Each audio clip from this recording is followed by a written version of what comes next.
Hey there, my name's Porsha Lauri. Welcome to or welcome back to my YouTube channel. Before we get into that, we've got to do a little bit of background on our girl Christina, how this movie came to be, and then of course, my thoughts. But before we get into it, as always, if you enjoy my opinion on all things pop culture, if you're enjoying this series about how singers go from being singers to actors, please do me a solid and drop a like on this video, then run over to that subscribe button, hit the bell next to it so you can be notified every time I upload. And if you cannot get enough of my opinion, you can roll over to the podcast. I co-host a podcast with my boyfriend and his best friend. It's called The Cinema Sit Down. We just sit around, we talk about movies, and it's a whole lot of fun. Would love if you joined us. And as always, all of my social medias will be linked in the description box below. My understanding of Burlesque going into it as just a fan of Christina and not knowing anything else, I would have thought that they made this movie specifically as a vehicle for her, but what we will come to find out is that is not exactly how it came to be. So in part one, we went over Crossroads, kind of a little unabridged how Britney Spears got started, and then the filmmaking of Crossroads, and ultimately my thoughts on it. And so we are going to be doing a similar format for our girl Christina today. Now, as I mentioned in the Britney part one, I will not be doing a deep dive into her career. I don't feel this video needs a very long intro, so let's just go ahead and jump into it.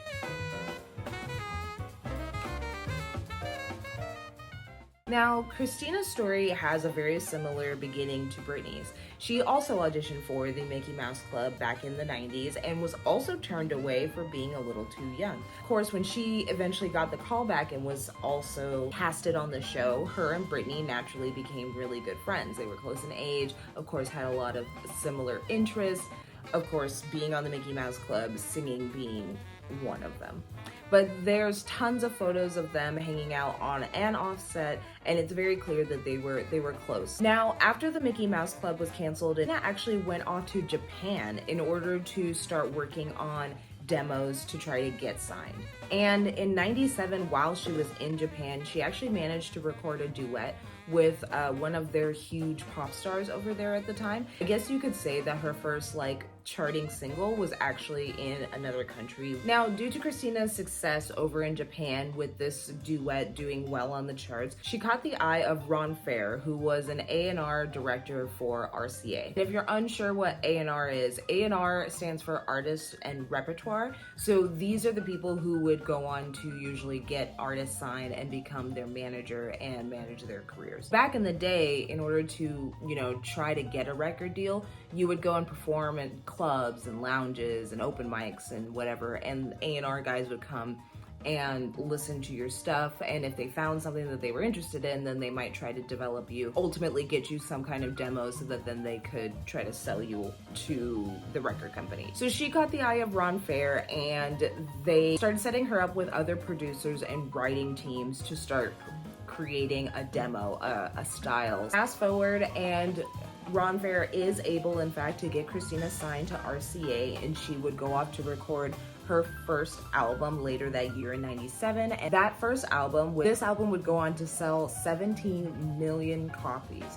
She also was nominated and won for Best New Artist at the Grammys that year, which was absolutely huge. I have to highlight this one part because I think it's the sweetest thing ever. When she goes up for her acceptance of the award, she is walking towards the stage and she looks directly at the camera and she says, "Mommy, like we made it, like I did it, like it all was for something." And it's just this really sweet, innocent moment, and I love that. It's just something that always, I'll never not think about that moment when I think about Christina Aguilera.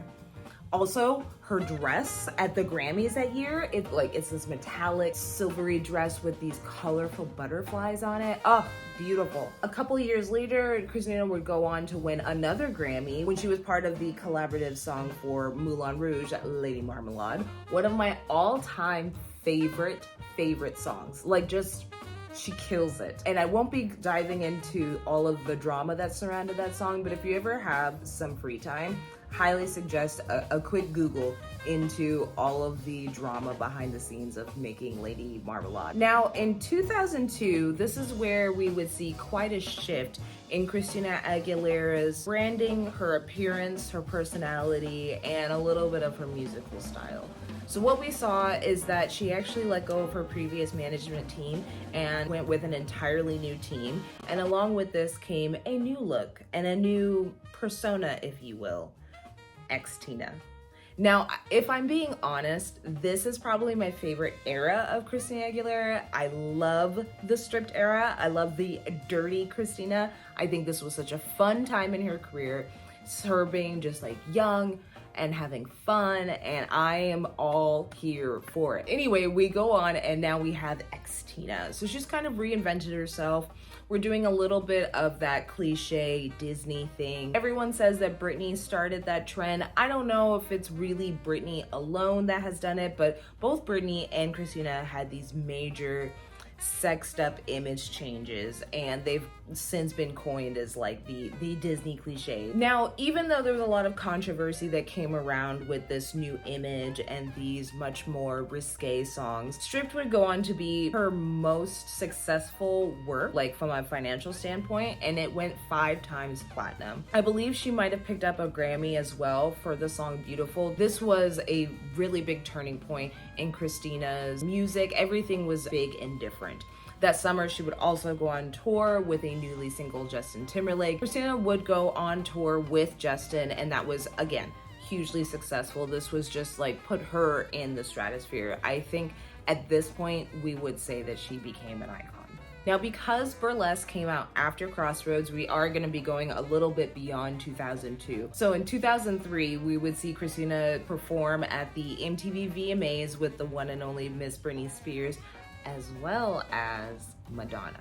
I think if you know anything about pop culture, this is in like pop culture 101, you should know about this performance. So I'm not going to go too far into it, not to mention the fact that everyone knows that most of the press was really surrounding the kiss between Britney and Madonna, and a lot of what Christina has said about the entire thing has been like, hey, hi, I was there too. Just letting you guys know, like I also kissed Madonna. That's kind of what I think Christina's thought process is when thinking back to this whole performance. But again, you know, this was just another crazy antic, kept her out in the news at least. Now we get to my personal favorite, the 1920s. So Christina decided to drop the X from her name and went a little old school on us.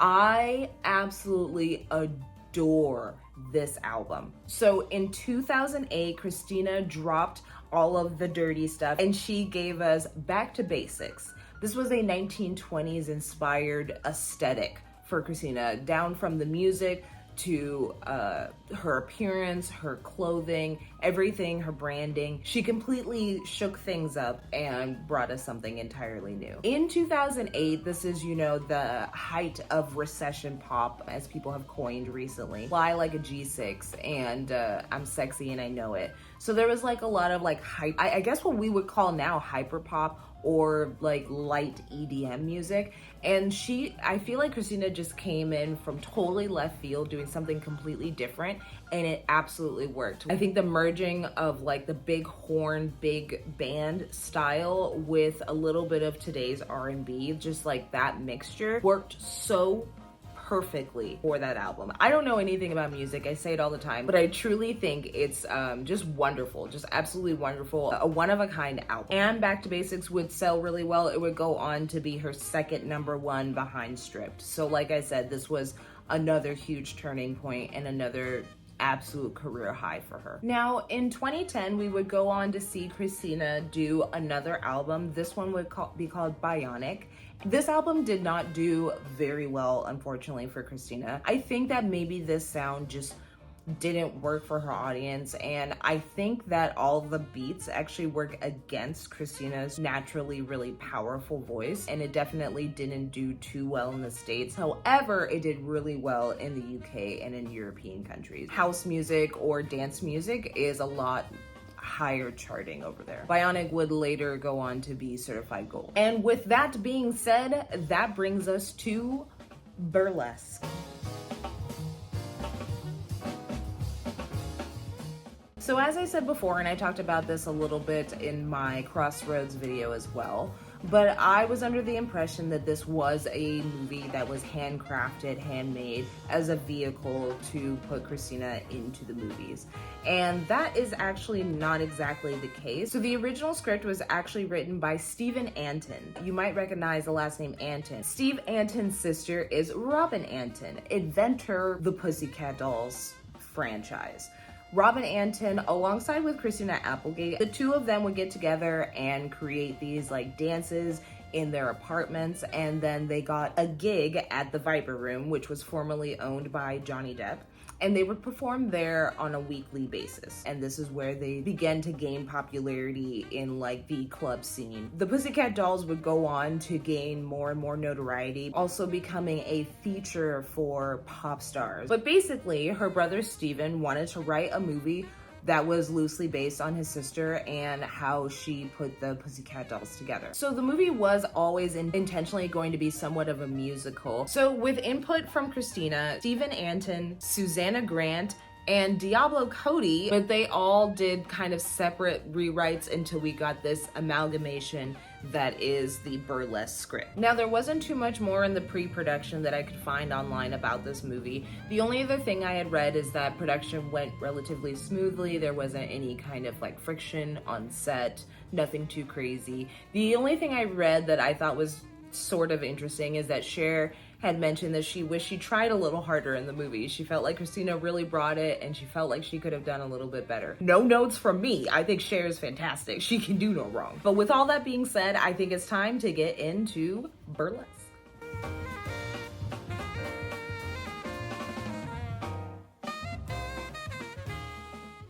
So the movie opens up and we meet Allie. She is like your standard girl in a small town that's a waitress that like can't get paid because her boss never has money. Finally, she's had enough, so she's just gonna take the money that she needs and run off to the big city. So after she makes it into the big city, she's going around trying to get jobs and also trying to audition. Nothing's going well. She's down to like just a few dollars in her wallet when she stumbles across a place called Burlesque. And so she's very intrigued. She ends up walking in, paying the $20 cover charge, and she's completely blown away. So what we see Allie do is she meets the bartender, who's played by Cam Oh, he plays a character named Jack, and she just asks him if they have any job opportunities and how does she get on stage.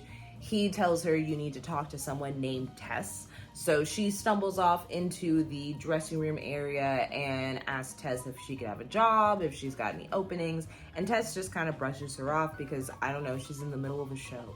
And like, why would you do it right now? Just like hang out and wait till the show's over. But Sean quickly like pushes Allie out and he's like, give your information to your friend Jack and then like, we'll call you or whatever. So then she goes back to Jack's. She notices that they're short on waitresses and she ends up just picking up a tray and starting to work. And that's pretty much how she gets her job. Now, while we are in the dressing room, we do get to see some of the dancers. A few of these dancers are original Pussycat Dolls from back in the day when it first started, or just current cast members. One of them that you wouldn't recognize from the Pussycat Dolls, but you would recognize from lots of other reality television, would be Julianne Hough, who I swear to God found her way into every musical in the 2000s. If there was a musical remake, she was in it. So we meet Nikki as well. This is played by Kristen Bell, and she is the quote-unquote star of the show. She is the lead in most of the dances, and it's important to mention here, none of the girls sing, they just lip sync to old 40s and 50s, like classic cabaret type style music. This is how most burlesques are. Don't quote me on this. I've never been to a real burlesque show before. We find out also very quickly that Tess is in danger of losing the club.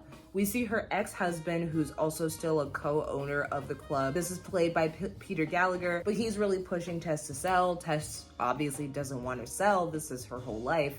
And so there's this kind of battle going on in the background of figuring out, how are we gonna save the club? But McSteamy is here and he wants to buy Tess's club for nefarious reasons. I'm playing the villain, baby, just like you want. Let's kind of just speed run through the rest of this and we can get into my opinion on the movie. And we could talk a little bit more about what we thought about Christina. Allie ends up getting the job as the waitress, and then shortly thereafter we find out that Julianne Hough's character is actually pregnant, which means she's going to need a leave of absence. This forces Tess and Sean to hold auditions, and they don't find anyone, but of course Allie comes in. This is where we get the classic scene. Everyone who's ever seen this movie knows about this scene. Tess challenges her to wagon wheel Watusi. Wagon wheel Watusi. So Allie gets in the cast. She moved to some dangerous neighborhood in LA because that's what she could afford. She comes back to her apartment one day and it's been broken into. Are you kidding me? Stop it. And then she runs off to the dude that she knows and stays at his house where she feels a little safer. She goes over to Jack's house and stays there because she's really scared to go back. Obviously, he says, you can totes crash here until you find a new place.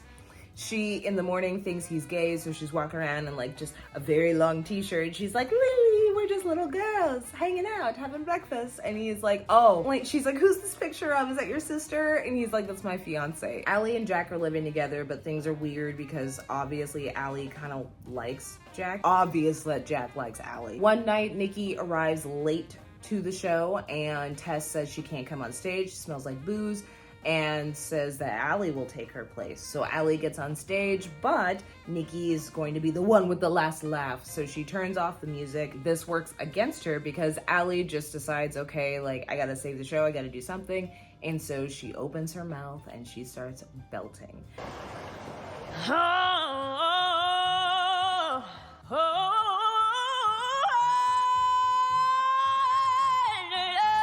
This is when everyone finds out that Allie has this larger than life voice. After this night, Tess decides to change the entire show to center it around Allie's wonderful voice. She was like, if I had known that this is the way you sounded, we could have done this a long time ago. Everyone's really excited. Now Allie is being accepted by the group. Before, she was being really left alone and no one was really her friend, but now everyone's like impressed with her, so they're asking her to hang out and have pizza.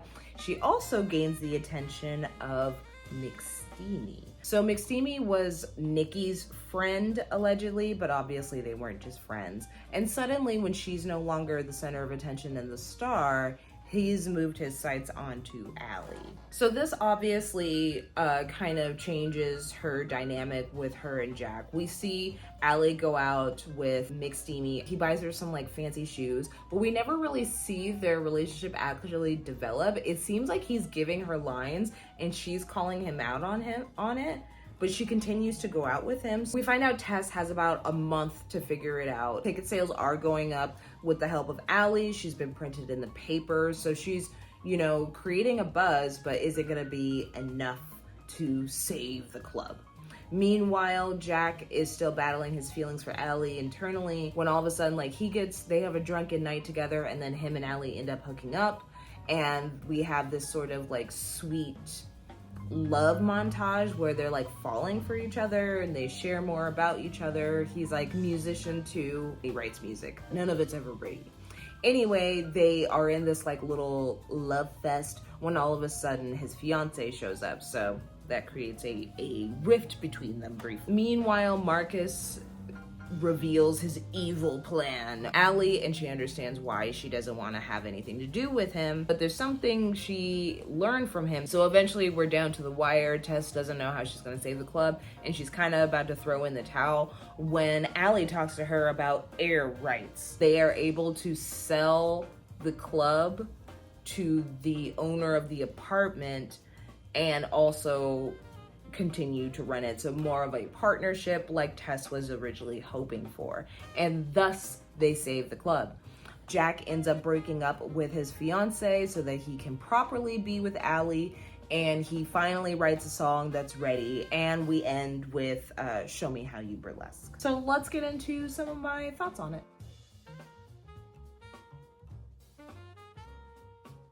I think that this movie is bad. I'm gonna be really honest. I think it's so cliche to the point that it's like barely its own movie. It is Coyote Ugly. They could have called it Coyote Ugly 2 and it would have felt the same. Don't get me wrong, I really do think the costuming is fantastic and the music is really well written. Obviously, it sounds fantastic. It's Christina Aguilera. I just feel like the movie was lacking any sort of authenticism. It is a small girl moves to big city, finds dreams, the end. To have made this film better, they would have had to scrap the entire plot and like start over. One of the things that I always think about, knowing what I know now about how the film came to be, is that I think it would have been wildly more interesting to have made it more about how the Pussycat Dolls got started. Like, give it a different name. Don't give it the, like, make it not a parody, but like make it similar to it, but like slightly different enough for it to be a vehicle for Xtina.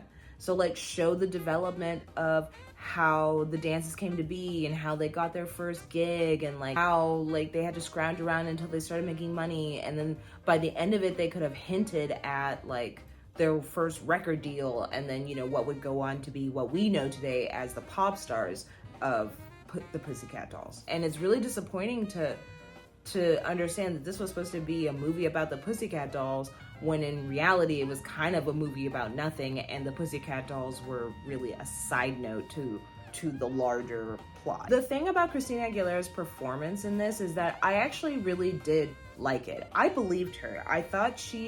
I believe that she loved to sing. Like that, obviously she didn't have to try very hard to make me believe that, you know, I've known that. I believed her in the dance sequences, which I've never considered Christina to be a dancer. She is a pop star that dances, and she dances well, but I've never considered her a dancer, and this movie changed my mind on that. I thought she was absolutely incredible. I didn't know she could move like that.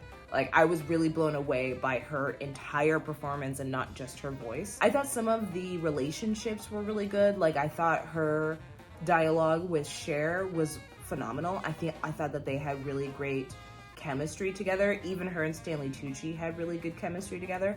But that wasn't enough for a script that had no substance. And I think there were a lot of opportunities for the audience to really get to know their main character, to get to know Allie, to understand more about her. And I feel like a lot of it was just lost. We know she's from a small town, but like, what else do we know about that small town? Or like, who raised her? Because she says that her mom died when she was 7. So like, is that her dad that owns the restaurant, the diner? So is there like more context there? Did she go into foster care? There was nothing to go off of. And again, they never dive into what her dreams truly are, just that she likes to perform, but that's not enough for me. She's like clearly like a 25-year-old woman. I would think she'd have a 5-year plan, and we just never hear about it. And lastly, I do have to bring up the fact that I think the love story is completely unnecessary to the general story. I feel like they could have just made the whole movie about the club being in crisis and her newly found stardom, and then maybe navigating like who to trust and who not to trust in a city like this when you're in a position like this.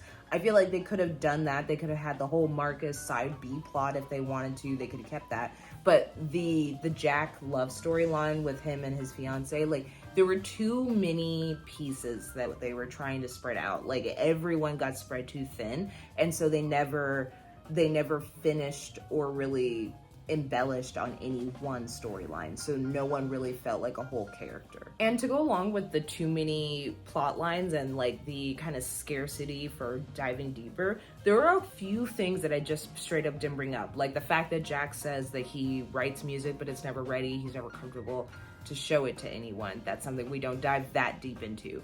Stanley Tucci's character is not good with intimacy or getting close with people. We don't dive into more of that. The relationship between Cher and her ex-husband, like we don't have to delve into that, but you know, it's sprinkled in along the way. There's a point where Julianne Houg's character is really worried about like having a baby and like what her boyfriend's gonna think and how that's gonna develop, and we don't spend a whole lot of time there. Nikki's an alcoholic. We don't see her recovery, but by the end of it, she's back in the show, back working for Tess. So I think if they had just honed in on whatever the most important part of the storyline was to the I think if they had honed in on whatever storyline was the most important to the movie, then we would have had a more well-rounded, more fleshed out characters. It would have been better overall. But because we didn't have that, it feels to me very unfinished and just very, very inauthentic, for lack of a better word. Some things I did love, obviously the dancing. The dancing is phenomenal. It's just, oh, it's perfection. I have no notes in that way. Same thing with the music. I genuinely do listen to the soundtrack like all the time. The only song I skip is her big ballad, the one that she sings in that really pretty green slinky dress. But aside from that, I love, and I like that song too. It's just too sad. But you know, when it comes to the music, the musical part of the musical is good. It's musicaling, okay? Overall, I do think this was a good first acting attempt for Christina Aguilera. Some might argue this is not the first time she's acted, because like, again, she was on the Mickey Mouse Club. She's done cameos in movies and TV shows and that type of thing. If you've never checked it out, watch her SNL skit of the Sex and the City. She plays Samantha. Fucking hilarious. But none of that to me counts because they're short-lived. It's a short time frame. You're not really like fully committed to like the acting thing. So I think for this to have been her first full-length movie, this was a really good effort. I am sad that it didn't lead to her doing more. I honestly think that the movie being so poor, because I know like critically this movie did not fare well. I think that probably was a factor, kind of like Britney Spears, where people were just like, oh, this is the vehicle because you wanted to make more money, instead of taking them seriously in this medium. But I would be down to see a Burlesque sequel. I'd be down for that. Like, where are they now?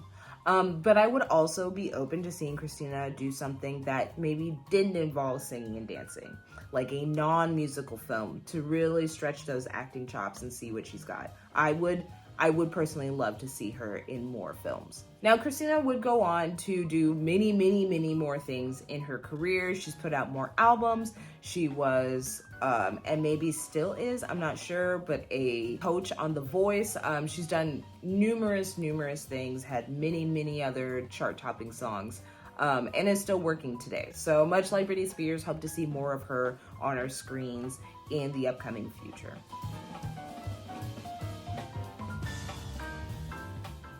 Being said, I think that's going to bring us to the end of my video today. I hope you had fun talking about Burlesque. Please let me know in the comments if you've enjoyed these two entries. Would you like me to continue doing this series? There are a ton of other singer to actors that I would really like to dive into their first big screen debuts. So let me know if this is something that you are interested in, and we can discuss in the comments who else you would like to see entered into this series. As always, if you enjoyed my opinion about all things pop culture and talking about movies and music and all that good stuff, do me a solid and drop a like on this video. If you can't get enough of my opinion, make sure to go check out the Cinema Sit Down podcast. Everything will be linked in the description box below, along with all of my social medias. That's all I got for you guys today, so until next time, I'll catch you guys later. Bye.